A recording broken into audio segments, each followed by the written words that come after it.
Success the school के जिम्मेदारान की जानिब से लड़कियों की मेयारी तालीम और दीनी माहौल में तरबियत के लिए टोली चौकी और पुरानी हवेली ब्रांच में लड़कियों के लिए एक्सक्लूसिव स्कूल का क़याम अमल में लाया गया है। तो जल्दी करें, सही वक्त पर दुरुस्त फैसला लें और अपनी शहजादियों की तालीम के लिए सक्सेस द स्कूल का इंतखाब करें।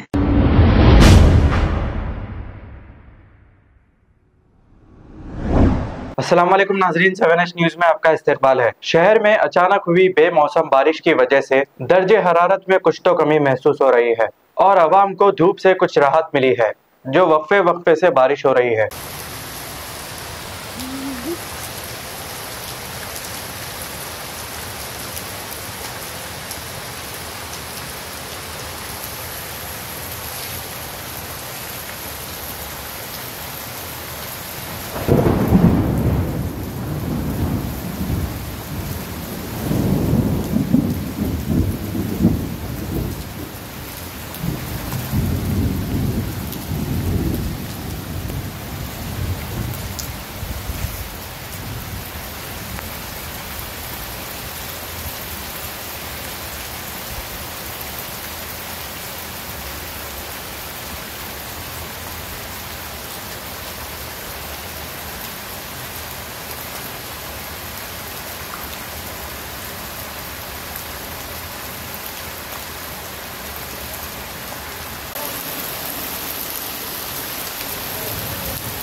शहर की खबर है, गाँव की खबर है, सारी दुनिया की। 7H न्यूज पसंद आए तो लाइक कीजिए, शेयर कीजिए और सब्सक्राइब करना ना भूलें। 7H news.